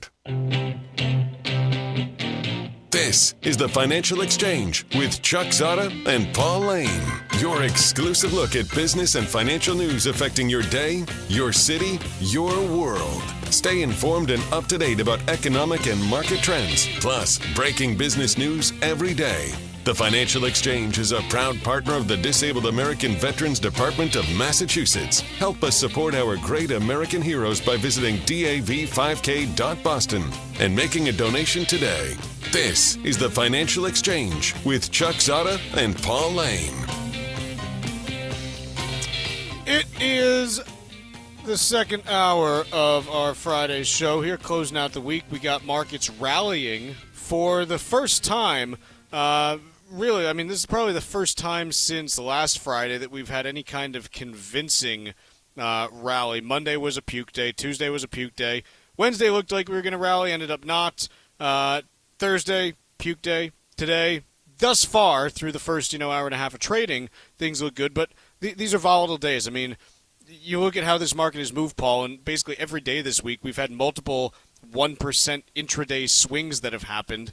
And so just because we're sitting here saying, things look fine now, by the time 4 o'clock rolls around, it wouldn't be surprising. I mean, the S&P 500 right now is up 1.6%. Would it really surprise you if it closed up 2.6% or down 0.5%? No, not at all. No, any of those are reasonable right now, and I have no idea what the next 5 hours entail, and this is before we even get to what the next 5 weeks might entail. So, markets, though, in positive territory. The Dow up 502 points. S&P up 88. Before you say, it's just some small group of stocks leading the way, no, there are currently 388 more stocks up in the S&P than down, so it is a broad-based rally that is taking place. Basically the only sector that seems to not really be participating in it in any way, shape, or form is consumer staples, which is the only one in negative territory, and even there, down 0.02% right now, so just not much movement on that front. NASDAQ is leading the way, so reversing its larger losses relative to other markets. NASDAQ is up about 2% today. 10-year U.S. Treasury, not too much movement, up about 2.6 basis points to 4.302. If you look at what this has been doing to mortgage rates, the national 30-year fixed rate average right now at 6.78. This will push it up to around 6.8, so still floating around the high sixes, but down from a little bit north of 7 over the start of the year. So interest rates getting better by about 0.25% in the last month or two. You've got oil up 41 cents a barrel to 66.96 on West Texas Intermediate. AAA national average for gas prices moving up a touch, up 0.4 cents to 308 3/10. So again, just not too much movement on oil prices and gas prices. Gas prices just been hanging out between 305 and 315 for the last 2 or 3 months now. We have just not had any movement in a meaningful direction there. And gold, after breaking through 3,000 per ounce for the first time ever earlier today, actually got to 3,017 at one point. It's up $5.50 an ounce at $29.96 right now. But those gold 3,000 hats, if they have them somewhere, pull them out because it got there today. Might not close there, but it got there. Let's talk a little bit about what we've seen in the last few weeks here, because the Magnificent Seven has become the Lagnificent Seven in the past couple of weeks. Not my original work there, so unfortunately I can't take credit. The malign 7? I like Lagnificent. The other one that I've seen out there is instead of Mag 7, the Bag 7, because you're holding the bag. Oh, That's the one I've seen. Again, not my original work, but so the NASDAQ year to date, if you just look at where it is, pulling it up, and even with this little bit of... I believe it's 8% off. Even with this little bit of an uptick today, it's still down 8.8% right now, whereas the S&P is down 4.8 and the Dow is off 3. So the NASDAQ has been, just punished more than any other index. And in particular, it's those Mag 7 stocks. Apple, Microsoft, NVIDIA, Apple, Amazon. You go and you take a look at how they've all performed year to date. Microsoft down 8.79%, NVIDIA 10.67%, Apple down 15%, Amazon down 10%, Tesla down 40%. Obviously, that's been kind of the leader in the clubhouse on the way down. Google or Meta, or not Meta, Google or Alphabet or whatever they call it these days, down about 13% year-to-date. The only one that has been positive year-to-date is Meta, which is somehow up 2.7%. I don't know how they've escaped what else has been going on in the Mag 7 space, but they are the lone bright spot in that space with a 2.5% gain so far this year. But just, significant volatility in these names. I mean, I was looking at the chart of NVIDIA earlier today just because I was like, how have, things been going? And obviously I know the answer is not well. NVIDIA, so just to give a sense of how volatile it has been this year, NVIDIA opened the year at a price of $135, rallied more than 10% in the first week, then fell more than 10% in the second week, rallied more than 10% again, fell more than 10%, rallied more than 10%, fell more than 10%. It's already had 4 different rallies of 10% or more in each direction. It's insane. And somehow there's a market then for the people who are like, you know what, Paul? There's not enough volatility in NVIDIA. I would like to find a 2x or 3x levered product for it. And someone's buying that stuff. Always demand. I mean, we talked about before, the Magnificent Seven in general were huge contributors to the success that the market saw in 2024 and 2023. A lot of these companies, Chuck, we've spoke about this on the show before, price to perfection. And NVIDIA is probably the best example of this, where they were growing revenue, almost doubling it year over year in prior quarters. It has slowed down their revenue growth. I slow down kind of in quotes to about 78% or 70+%. And the trading around it is kind of indicative of what the market was looking for, is perfection, constant, tremendous outperformance on results. And that has trickled across many of these other companies here that were just doing tremendously over the course of the last couple of years, but priced very highly in terms of valuation metrics. And that's why we've seen some of the sell-off here, it feels like, over the course of the first couple of months. Yeah, it's just been, again, you can have companies like NVIDIA that we can say, hey, this is a company that is a great company that is printing money hand over fist, but is what it's done from a stock perspective sustainable? No, obviously it's not going to be up 200% every year forever. It's going to become bigger than... You're not going to have a world in which NVIDIA becomes the U.S. economy. No. And if you do, I'm not sure I want to live in it. Of those seven, if you look at the list of the names, it's really only Apple or Tesla that you could argue that their business has slowed down a little bit to justify some of the sell-offs. It seems like the rest of them, they're in the mix of the sell-off, but not because of any fundamental business reason. We've covered the Tesla one on declining sales, and then on the Apple front, there's been some weakness in China for the smartphone, the iPhone 16s and things like that. But the other five, not really something that is markedly different about their business with this sell-off. No, the only thing on the other ones is you could kind of point to, hey, these are companies that have made their bones with, the AI trade and some questions about DeepSeek and the future of that industry. But as you mentioned, nothing has fundamentally changed about those businesses to this point. It's more just, will something change? Yep. That's been the only thing that you've seen on that front. Let's take a quick break here. When we come back, let's see, we'll do a little bit of trivia. That sounds fun. And then we'll talk Social Security. BlackRock CEO Larry Fink talking about the program and whether or not it should be privatized. We'll discuss after this. There's only one show that follows Wall Street's continued volatility. Keep it here all morning long on the Financial Exchange Radio Network. Life estates are complicated, and they can cause problems if you're using them to protect your assets from the nursing home. Don't risk losing control over your estate. Call Cushing & Dolan today at 866-848-5699 and get their new guide called Calculating the Consequences of Life Estates. That's 866-848-5699. Or request it online from their website, LegalExchangeShow.com. The proceeding was paid for, and the views expressed are solely those of Cushing & Dolan. Cushing & Dolan and or Armstrong Advisory may contact you offering legal or investment services. Cushing & Dolan and Armstrong Advisory do not endorse each other and are not affiliated. This is Michael Valila, Adjutant of the Disabled American Veterans Department of Massachusetts. We focus on the people returning from service, not their specific illness or injury. Our number one goal is to make sure our veterans have the necessary services they need, be it physical, emotional, or financial, so that their transition can be seamless. You can help our great American heroes as well by making a donation today by visiting dav5k.boston. That's dav5k.boston.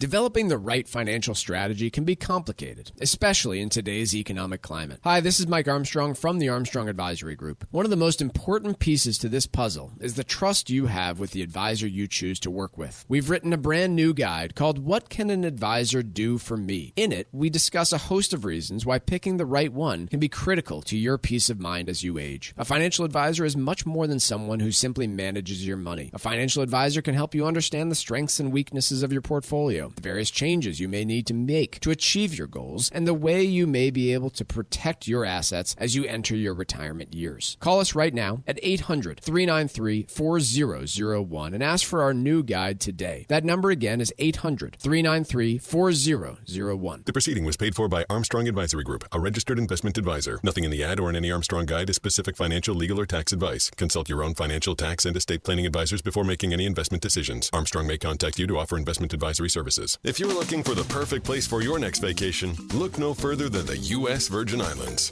Act fast and take advantage of a special promotion to St. Croix. Experience a vibe like no other and receive a $250 per person airfare credit and a free hotel night when you book a 5-night minimum stay with any participating hotel before June 30th, 2025. St. Croix is known for its incredible history and spectacular architecture, along with world-class cuisine, incredible golf courses, and a wide variety of water sports. From the moment you arrive, you'll fall naturally in rhythm with the heartbeat of the islands. There's no money to exchange, and travel from New England could not be easier. Voted one of the top 2025 Caribbean destinations by U.S. News and World Report, America's Caribbean paradise is waiting for you. Experience a vibe like no other on the island of St. Croix. Go to visitusvi.com and use the code VIBE2025 for more information and book your trip today. That's visitusvi.com and code VIBE2025. Heads up, athletes, coaches, and parents. Play for life, not just points. Hypertrophic cardiomyopathy, or HCM, is the leading cause of sudden cardiac death, especially in black athletes in sports like football or basketball. If you feel shortness of breath, chest pain, and fatigue, or have a family history of HCM, talk to your doctor. Don't let HCM bend you for good. Learn how to stay in the game at heart.org/HCM student athlete. Your heart, your health, your move. As a busy mom to 4 kids, my to-do list is full. Trying to fit in exercise, eating right, and prioritizing self-care can feel next to impossible. While we can't add more hours to the day, we do have a great resource to help. Go Red for Women has easy tips, tools, and information to help you and your family live a healthier life. So to all the moms, the aunts, grandmothers, and amazing women out there doing it all, visit goredforwomen.org/momlife today. You take care of them, Go Red for Women will take care of you.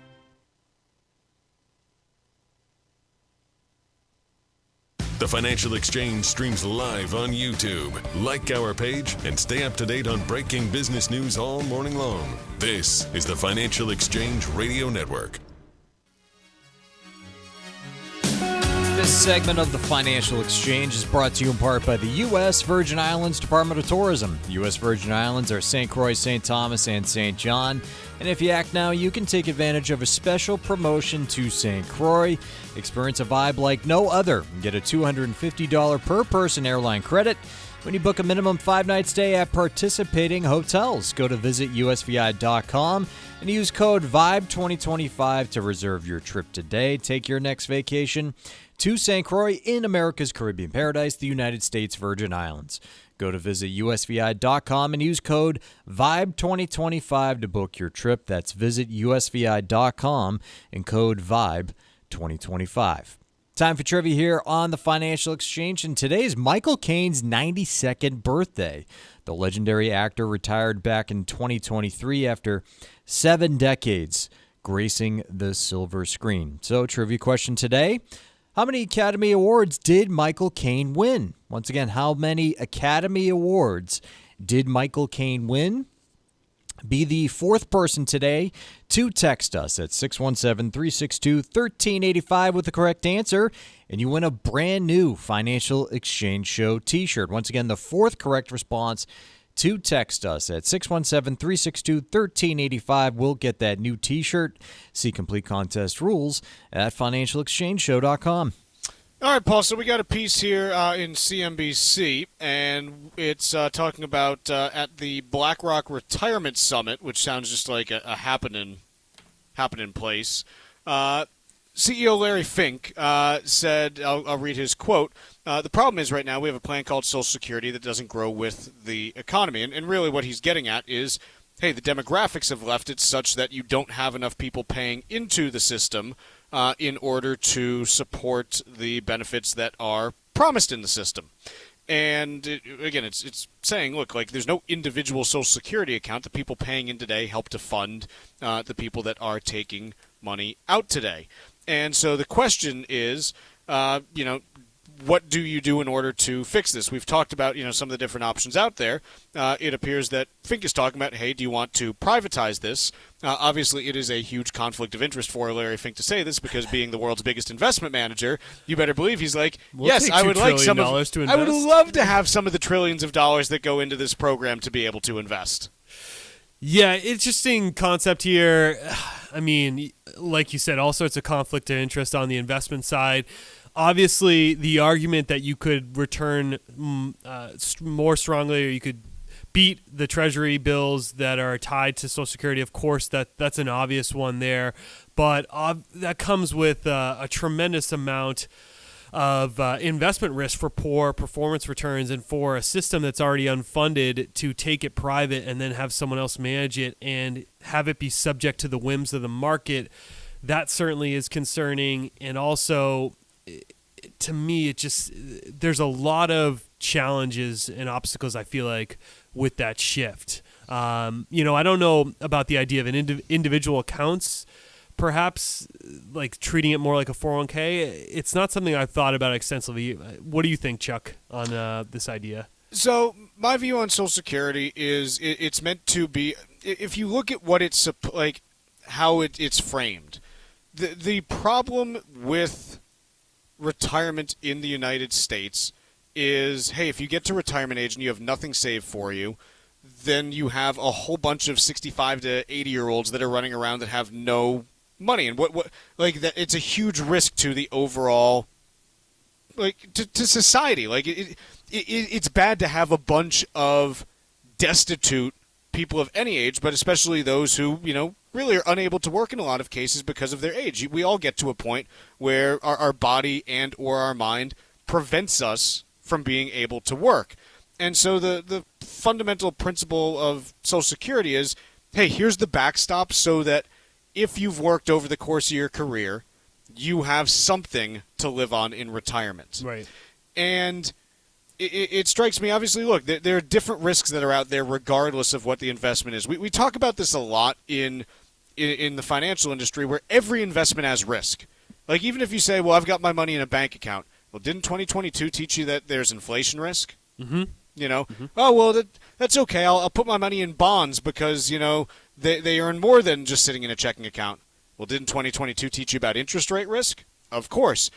Every investment has some kind of risk that's attached to it. And so the question with Social Security is, hey, if I'm trying to build the backstop that people can depend on for, that emergency, not even emergency, but just something to provide income on a regular basis in retirement, what do I buy in that program in order for people to, be able to be comfortable there? And based on, again, kind of how it works, you're generally talking about buying bonds because, like, again, if you have fixed liabilities in the future and you're, saying, okay, how is this going to be invested for, liabilities that occur at a time in the future? It's, you can use bonds, and as long as you hold to maturity, the interest rate risk of what they're worth in the interim is not a problem. So, like, the framework there makes sense. And, look, it's not even a question. It's a certainty that Social Security is not maximizing the return that's put into it. Yes. Like, it's not even a question. Like, yes, the program could absolutely earn more if it were invested differently. The question is, do you want to then take the risk that, hey, if something unexpected occurs, that you either A, can't make your payments that you've promised then, or like that aren't really promised, or, hey, those payments are reduced, or because people would lose trust in the system, do you borrow a whole bunch of money then in order to, fund benefits that, are out there? So, look, I'm pretty conservative on what I want to do with Social Security, in that I don't love the idea of upping the risk to try to get better returns in a program that's designed to backstop Americans' financial retirement. If you want to take risk, there's plenty of ways to, whether you're talking 401k, whether you're talking 403b, IRA, SEP IRA, like, depending on each individual situation, there's plenty of ways to save money above and beyond Social Security. But Social Security, to me, is about backstopping the American retiree such that they're not destitute in retirement. And that means taking a more conservative investment approach than you otherwise would, because that's what the program's designed to do. Now, Fink does say, and I don't even know if this is Fink, someone in here is like, hey, there's kind of like a failure of imagination with Social Security. if you want to be like, hey, you can pay if you want like an optional like additional 0.5% tax that goes into something more aggressive, for a personal Social Security account. Oh, okay, like sure, like if we want to really get creative with it or something, yeah, like there's ways that you can, do that. But I'm just not sure that changing like the base program makes sense because it takes away the actual safety net piece of what is, I think the core function of the program, in my opinion. Your mileage may vary. Like there's people who have all different opinions on this. I don't think any of them are inherently wrong because the one thing that we do know is that the program as it exists today is not sustainable. So there have to be changes that are made. And we can all have different opinions on the right way to do this. But I don't love the idea of just being like, well, let's up the amount of risk that you can take because returns are, likely to be better. Well, what if they're not? Like, then what do you do? So many more potential conflicts that can come from that on a bunch of different levels. You're right. Yeah. Yeah. So that's kind of where I end up landing on it. Again, there's no good or perfect answer on this. So if you're listening and you're like, oh, Chuck, that's nice, but that's dumb. Like, okay, like I get it. Like, you don't have to agree with me. But I think there are different approaches that are going to need to be talked about. And ultimately, we're going to have to make some decisions on this. Like that. Here's the thing. Even doing nothing is still making a decision. It's just doing nothing is kind of a bad decision. But we got to do something on this puppy because there is a ticking clock that's now down to 7 to 9 years, depending on the projections that you look at. And 7 to 9 years goes pretty quickly. I mean, 7 years ago was 2018. Yep. Doesn't that feel like yesterday? Then the longer you wait, the worse the changes are going to be, or the more impactful negatively that they're going to be. Yeah, exactly. So I don't know. We got to talk about it. We got to get different ideas out there. This one, not my favorite, but hey, like you're going to have to figure out how to deal with the thing and get all the ideas on the table, and let's figure this puppy out. Taking a look at markets as we head towards the bottom of the hour. The Dow is up 541 points. The S&P is up 93. NASDAQ is up 362, so continued green on the board, which kind of feels good heading into the weekend, doesn't it? Yeah, I think so. Let's take a quick break. When we come back, we got the trivia answer right after this.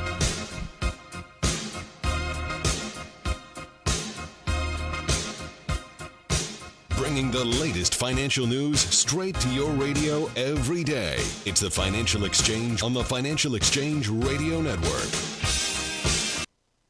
Hey, listen, are you a 50-year-old person looking for term life insurance? Then you need to talk to Bob. Bob specializes in helping people find $1 million or more of term life insurance for a couple of $100 a month. Look, you need to know there's a price war in the term life insurance business, and you may be paying too much. Call Bob, and he'll shop and see how much money he can save you. Look, this could be the last term life insurance policy you ever have. Your rates are guaranteed for the next 20 years. That's right, guaranteed level rates for the next 20 years. And if you're a smoker or your health is not perfect, Bob has great rates for you too. So for $1 million of term life insurance coverage for a couple of $100 a month, call Bob right now. 800-965-7987. 800-965-7987. 800-965-7987. That's 800-965-7987. Paid for by Term Direct. Life estates carry a higher risk of income tax penalties and hidden gift issues. And while they can be beneficial in some cases, if you use one, you need to be aware of the pitfalls they may cause. Cushing & Dolan are experts in elder law and have nearly 40 years of experience helping families with their estate planning. Their new guide, called Calculating the Consequences of Life Estates, can help you make the right decisions about how to protect your assets from probate and the nursing home. Life estates are not simple documents and can create the potential for you to lose control of your estate. So if you haven't done your planning yet, now's the time to learn about the effects that life estates can have when it comes to protecting your assets. Call Cushing & Dolan today at 866-848-5699 and request their new guide called Calculating the Consequences of Life Estates. That's 866-848-5699. Or request the guide online at LegalExchangeShow.com. The proceeding was paid for and the views expressed are solely those of Cushing & Dolan. Cushing & Dolan and or Armstrong Advisory may contact you offering legal or investment services. Cushing & Dolan and Armstrong Advisory do not endorse each other and are not affiliated. If you're looking for the perfect place for your next vacation, look no further than the U.S. Virgin Islands. Act fast and take advantage of a special promotion to St. Croix. Experience a vibe like no other and receive a $250 per person airfare credit and a free hotel night when you book a 5-night minimum stay with any participating hotel before June 30th, 2025. St. Croix is known for its incredible history and spectacular architecture, along with world-class cuisine, incredible golf courses, and a wide variety of water sports. From the moment you arrive, you'll fall naturally in rhythm with the heartbeat of the islands. There's no money to exchange, and travel from New England could not be easier. Voted one of the top 2025 Caribbean destinations by U.S. News and World Report, America's Caribbean paradise is waiting for you. Experience a vibe like no other on the island of St. Croix. Go to visitusvi.com and use the code VIBE2025 for more information and book your trip today. That's visitusvi.com and code VIBE2025. Managing money can be overwhelming. Investments, retirement, taxes, where do you even start? This is Susan Powers, and today I'm joined by Michael Armstrong, co-host of the Financial Exchange and the president of Armstrong Advisory Group, to break it down. First question, Mike. What's the biggest reason someone should work with a financial advisor? Yeah, it's a fair question. Like, a financial advisor can help you set and reach financial goals, whether that's saving for retirement, buying a home, protecting your estate. They can create personalized strategies that align with your income and expenses and risk tolerance. Plus, financial planning just isn't one and done. Typically, you'll adjust your plan as life changes. And so having somebody that's knowledgeable alongside there that can guide you through those different stages of life is really important. Well, that makes a lot of sense. Now, what about people who think that they can manage their finances and investments on their own? What do they miss out on? Look, I'm not blind to this. Some people can, and it requires a bit of an honest self-assessment. But if you're not looking at key factors like tax strategies, investment risk, long-term planning, those are areas where financial advisors can really help to come in, maximize returns while keeping an eye on risk-adjusted returns, optimizing asset allocation, and just minimizing those unnecessary risks that we see so frequently taken by folks. So there can be a place for one in people's lives, but it's not a one for everybody. If you want professional financial guidance, reach out to the Armstrong Advisory Group today to request your free copy of our new guide, What Can a Financial Advisor Do for Me? Call 800-393-4001 to start securing your financial future. That number again, 800-393-4001. The proceeding was paid for by Armstrong Advisory Group, a registered investment advisor. Nothing in the ad or in any Armstrong guide is specific financial, legal, or tax advice. Consult your own financial, tax, and estate planning advisors before making any investment decisions. Armstrong may contact you to offer investment advisory services.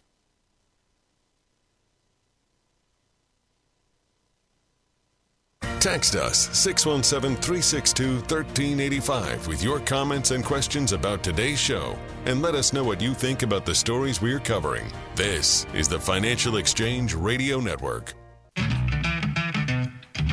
All right, trivia question today was, how many Academy Awards did Michael Caine win?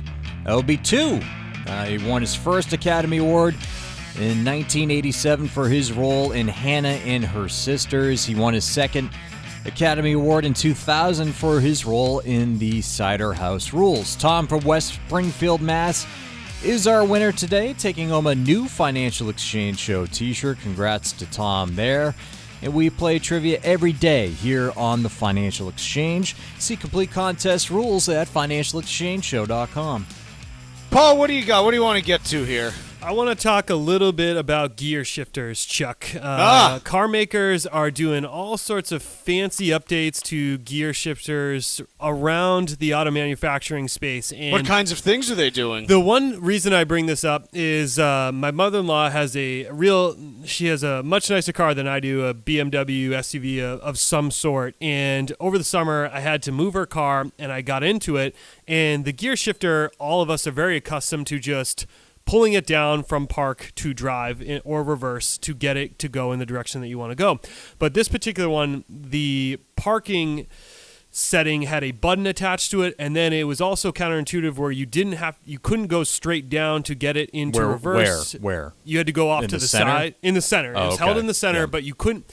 Like your typical center one, you usually just go straight down. You had to sort of jiggle it down a little bit, not a complete straight shot. And I was flummoxed also by the parking button that they had in the middle there too. And it just seems like this is getting more and more complex across a bunch of different cars out there. In particular, the Genesis, which is the Hyundai Motor sort of luxury brand e-SUV, has a knob now that they've put in the middle, an orb they call it, where you call it the crystal sphere. The crystal sphere. There's a 4-minute video out there explaining how the orb works, where you have to rotate it 180 degrees in order to get it to these certain different settings that we're all accustomed to. There's others out there that Tesla has a touchscreen functionality where you can press tiny buttons to switch the gears. And I know that it's always our natural reflex to push back against change. And I'm sure once you get accustomed to these changes, it's smooth sailings, but it makes it a lot harder to switch between cars when they're changing up what has been such a simple way to start up cars for a long time. Who's the person who's out there who's like, hey, I'd really like to see you change how we, shift automatic vehicles?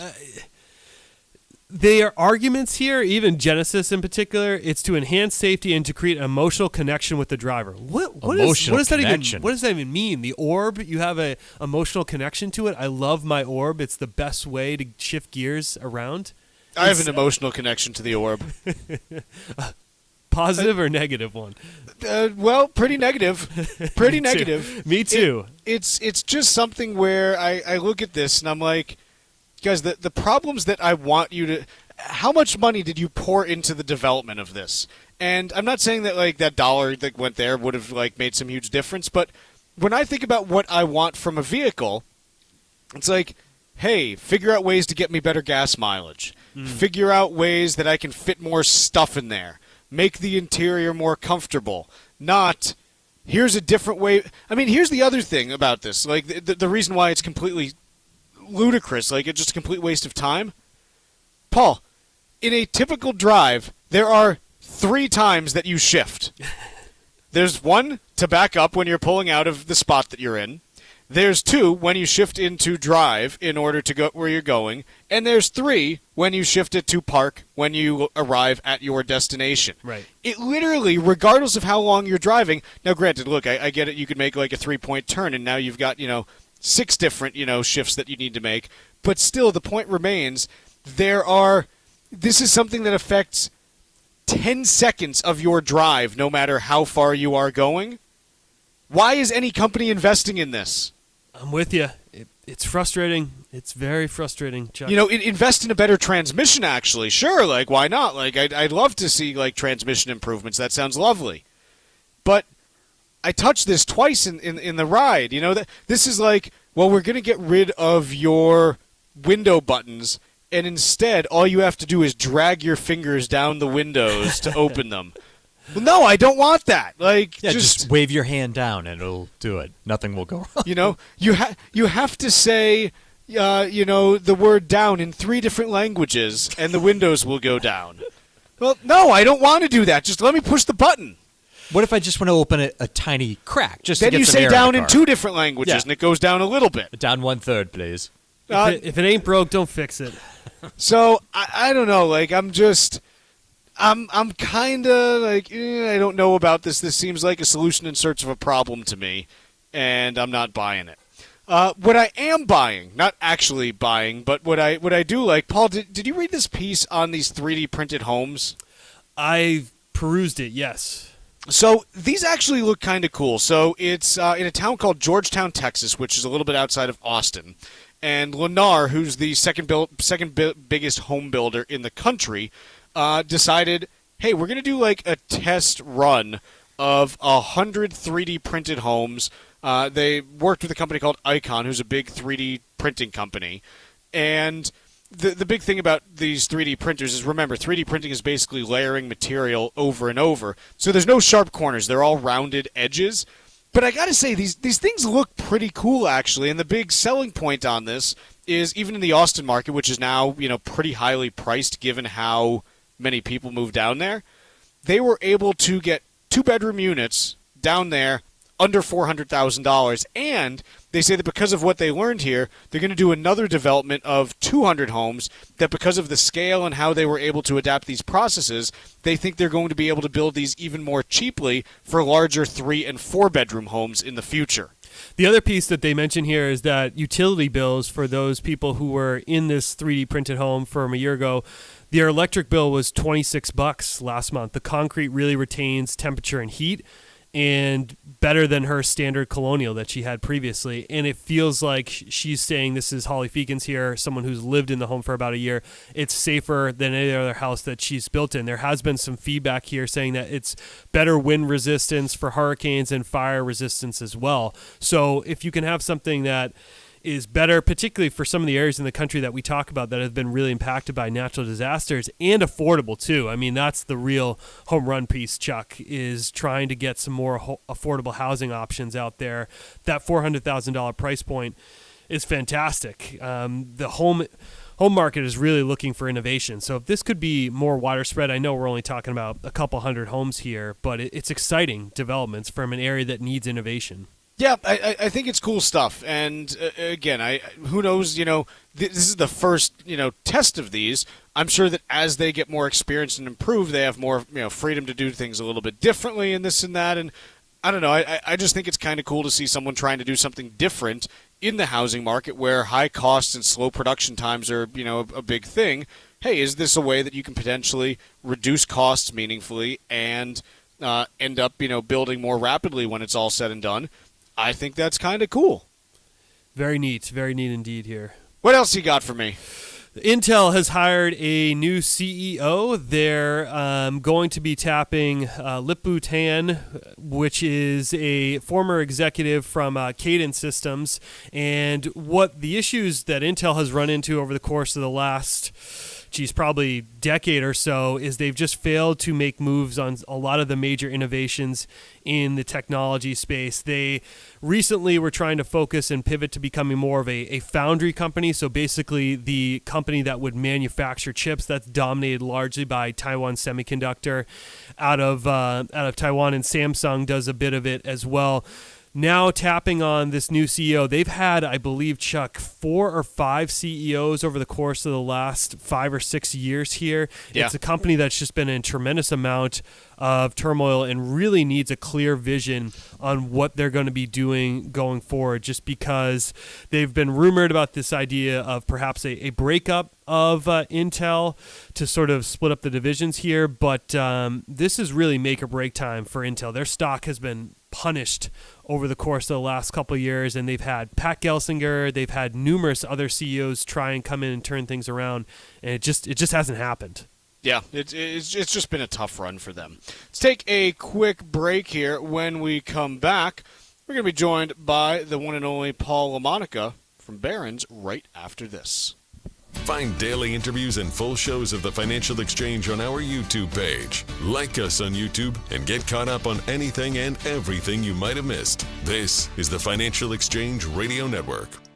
If you're looking for the perfect place for your next vacation, look no further than the U.S. Virgin Islands. Act fast and take advantage of a special promotion to St. Croix. Experience a vibe like no other and receive a $250 per person airfare credit and a free hotel night when you book a 5-night minimum stay with any participating hotel before June 30th, 2025. St. Croix is known for its incredible history and spectacular architecture, along with world-class cuisine, incredible golf courses, and a wide variety of water sports. From the moment you arrive, you'll fall naturally in rhythm with the heartbeat of the islands. There's no money to exchange, and travel from New England could not be easier. Voted one of the top 2025 Caribbean destinations by U.S. News and World Report, America's Caribbean paradise is waiting for you. Experience a vibe like no other on the island of St. Croix. Go to visitusvi.com and use the code VIBE2025 for more information and book your trip today. That's visitusvi.com and code VIBE2025. A sound estate plan has many layers. In some cases, using a life estate can be a beneficial piece of your plan, but they also can be problematic. Call Cushing & Dolan, the experts in elder law, at 866-848-5699 and request their new guide called Calculating the Consequences of Life Estates. Building the proper estate plan not only protects your assets from the nursing home, but also helps you avoid probate and potentially eliminates estate taxes. So be aware of the many problems life estates can cause before you create one. Call Cushing & Dolan today at 866-848-5699 and request this new guide. In it, you'll learn about the significant effects that life estates can have on your estate plan, including the possibility of losing control of your estate. Call 866-848-5699 and get your free guide today. That's 866-848-5699. Or you can request the guide online from their website, LegalExchangeShow.com. The proceeding was paid for and the views expressed are solely those of Cushing & Dolan. Cushing & Dolan and or Armstrong Advisory may contact you offering legal or investment services. Cushing & Dolan and Armstrong Advisory do not endorse each other and are not affiliated. It happens all over Massachusetts. Can you tie my shoes? In every home and every community. Be careful on your bike. Learning can happen anytime, anywhere. We'll see you at practice this weekend. And no matter how learning takes place in your family's life, DESE is there as your partner. The Massachusetts Department of Elementary and Secondary Education. Never stop learning. Find out more at mass.gov/back-to-school. Sponsored by the Massachusetts Department for Elementary and Secondary Education. Environmental nonprofit Ocean River Institute is working with communities to tackle climate change with nature-based solutions that feature slowing water down and building more soil with grasses and plants. Research indicates that people acting in their own neighborhoods can build an inch of soil in a year and slow sea level rise down by as much as 25%. Please visit oceanriver.org for more information on opportunities to make a difference and go the distance for savvy stewardship of a greener and bluer planet Earth. Are you over the age of 50? Want peace of mind and financial security for your family? Here's an important message to you from Senior Care USA. The average funeral now costs over $10,000. That leaves your loved ones the burden of paying your debts and funeral costs. Our plans start as low as $1 per day and will pay your family up to $30,000 to help pay for your funeral and other expenses. There are no medical exams. Your rates will never increase, and your plan cannot be canceled, regardless of your medical conditions, as long as you make your premium payments. Get up to $30,000 in final expense insurance. Call now for free information. Just answer a few simple questions and get approved right over the phone in just a few minutes. Call right now. Call 800-378-3818. 800-378-3818. 800-378-3818. That's 800-378-3818.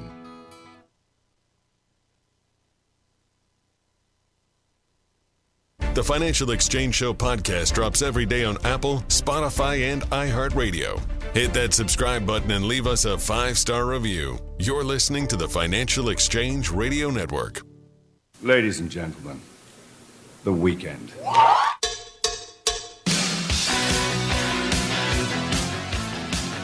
As promised, we're now joined by the one and only Paul LaMonica from Barron's. Paul, how are you today?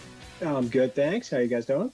We're doing great. We're going to talk to you a little bit about Trump Media and Technology Group. And what's interesting here is that this was one that in the run-up to the election, I think it was kind of being used almost as a proxy for Donald Trump's chances of becoming president, and clearly saw a significant run-up shortly after the election. But since then, it's basically been on a slide, absent a small bounce that it saw in December. What are we seeing here from the company right now in terms of just how the shares have been moving? Yeah, it's really interesting. I mean, the stock, as you mentioned, got a big run up in the anticipation of the election. And I think part of it was that, you had seen reports that there were retail investors who supported the president that were buying DJT shares as a means of showing some support financially as well. And, the stock really had a very sharp run up into the election. But since then, along with the rest of the market, it's been, mostly downhill. And I think that, retail investors are maybe not as enamored with DJT as a Trump trade. He's already won the election.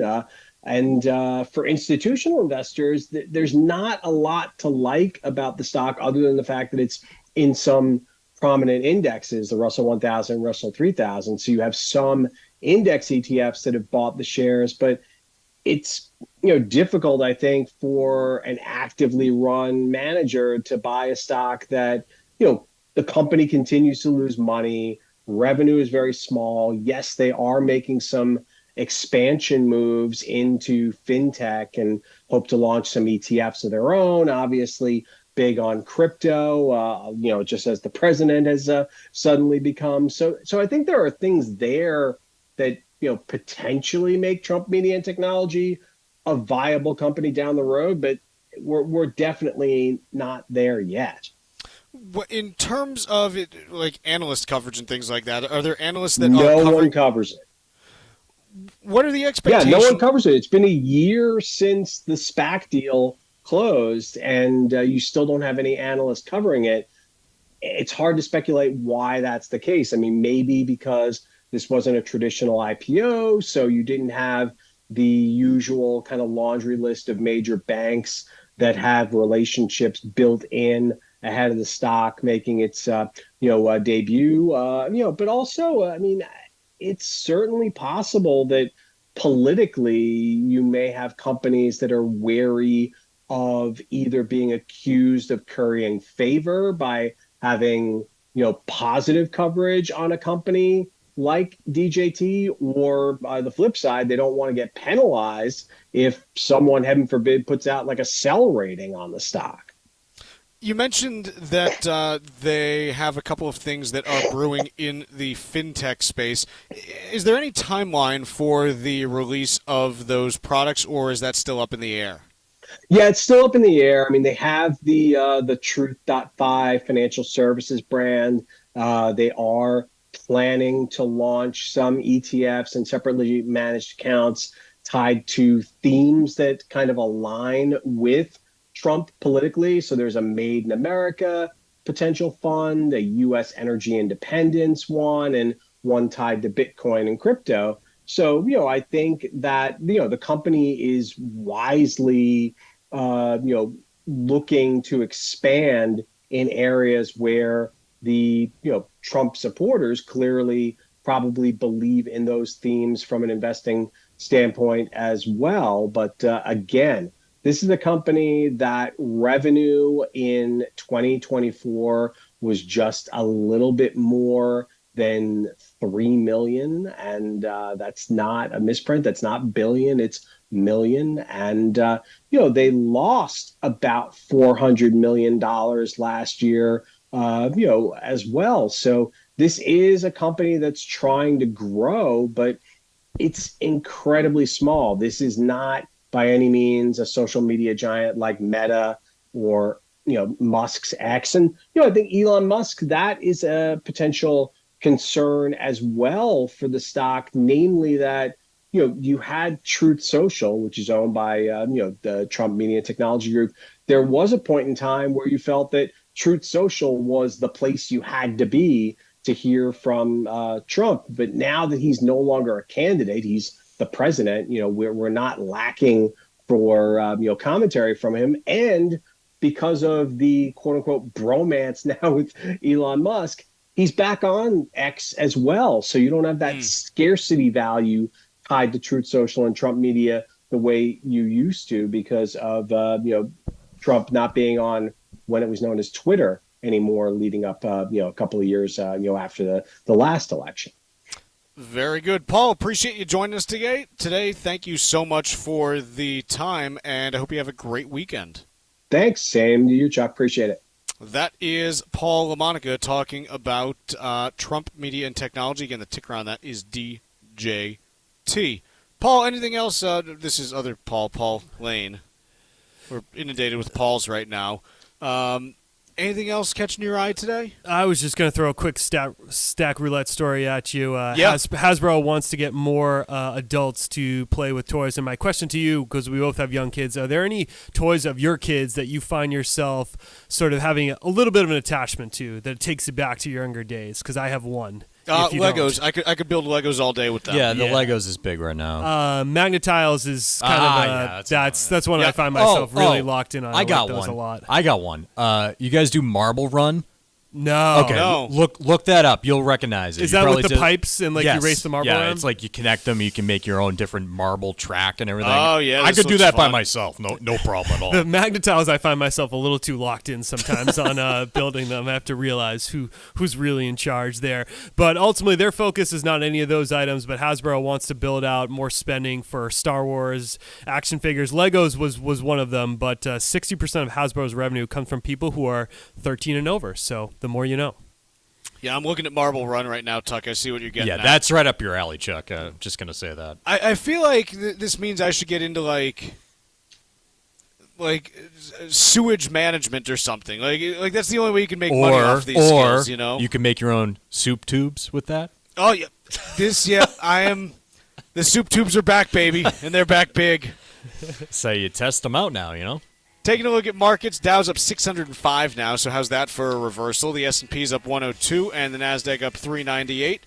Thus far, a lot of green on the board as we close out the week. Have a fantastic weekend. We're back at it Monday. We got retail sales data and a Fed meeting next week and a bunch of housing stuff, too.